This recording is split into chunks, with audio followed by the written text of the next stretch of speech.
अरे साधु जी सीताराम। गुरुदेव के चरणों में दंडवती। आज रामसुखदास जी महाराज कहते हैं कि पाप पयोनिधि जनमन मीना। पहले हमारे समझ में यह बिल्कुल नहीं आता था कि पाप में ये मन क्यों लग जाता है बार बार, आखिर क्यों ये बार बार पाप की तरफ खींचता है। मगर आजकल तो ये देखने को मिलता है कि यह बात सुनने को भी आती है कि बिना पाप किए भला जीवन कोई जी ही नहीं रहा है, भला झूठ के बिना कोई जीवन जिया ही नहीं जा सकता। जीवन को तो आधार ही पाप को मान बैठे हैं। ऐसे जो लोग पाप में रचे पचे हैं उनसे अगर कहें कि नाम जप करो तो वह तो उनके लिए बहुत मुश्किल है।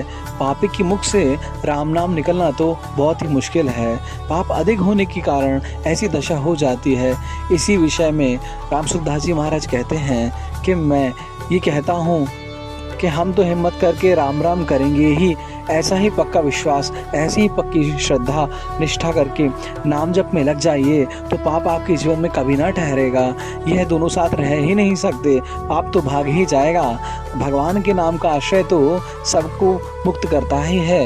यह निश्चय करना कि पाप नष्ट होंगे या नहीं होंगे, अरे नाम तो कल्याण करेगा ही। भाव को भाव अलग आलस हो, जैसा कि तुलसीदास जी महाराज कहते हैं कि बिना भाव के भी कहें और भाव से कहें, कैसी भी कहें, नाम तो कल्याण करेगा ही। जैसे आग हाथ तो जलाता ही है, अगर हमारा हाथ अग्नि में गिर जाए, चाहे हम उसे जानबूझ के गिराएं और चाहे गलती से, मगर आग में गिरा हुआ हाथ तो जलेगा ही। वैसा ही राम नाम कल्याण करेगा ही। एक महात्मा थे, उनसे किसी ने कहा कि पाप तो हमसे छूटता ही नहीं, परंतु हमसे पाप छूट भी जाए तो ऐसा कैसे किया जा सकता है। काश कोई ऐसा उपाय होता कि हम पाप करते ही नहीं, पाप होते ही नहीं। तो महात्मा जी कहने लगे, तुम दिन और रात केवल राम राम ही कहो, 24 घंटे राम करो। पाप पयो निधि जनमन मीना। ऐसे पापी लोगों को भी यह उपाय संत को बताया। अरे राम नाम तो सबका कल्याण करता है, चाहे भाव से कहें चाहे बिना भाव से, बस राम राम करो भाई, बस राम राम करो। देखिए संतों की कितनी गहरी सूझ है, सीधा उपाय ही बतला दिया। संत कृपा से बड़ा भला और क्या हो सकता है।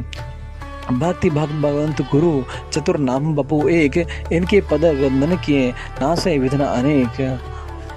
प्रथम राम रसना शिविर, तृतीय कंठ लगाए, तृतीय हृदय धान धरे, चौथे नाभ में लाए। ऐसे जब राम नाम भीतर उतर जाएगा हृदय में एक बार, तो वह सब काम अपने आप स्वयं कर लेगा। शुद्धि, पवित्रता, निर्मलता, भगवान की भक्ति, प्रेम, वह तो स्वतः अपने आप ही चला आएगा। अरे जहाँ राम नाम होता है वहाँ तो सब अपने आप चला आता है। इसीलिए वो स्वामी जी कहते हैं कि नाम जिब है जापे हैं जोगी, जीभ से ही जपो मगर नाम चलते रहने दो। भीतर बस ध्यान होता रहे और जैसे हो सके हर अंग से प्रभु की सेवा ही हो। नेत्रों से देखें तो बस प्रभु को देखें, नाम को देखें। नाम और नाम में, भगवान में कोई अंतर नहीं है। नामी और नाम में भला क्या अंतर हो सकता है।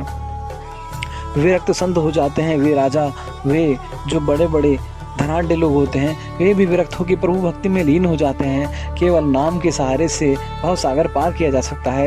अरे लोग कहते हैं कि हमारा तो मन नाम में लगता ही नहीं, भला हमारा नाम में मन कैसे लग सकता है। अरे लोगों का तो सिद्धों का मन लगता है नाम में, भला साधकों का मन कैसे लगेगा नाम में।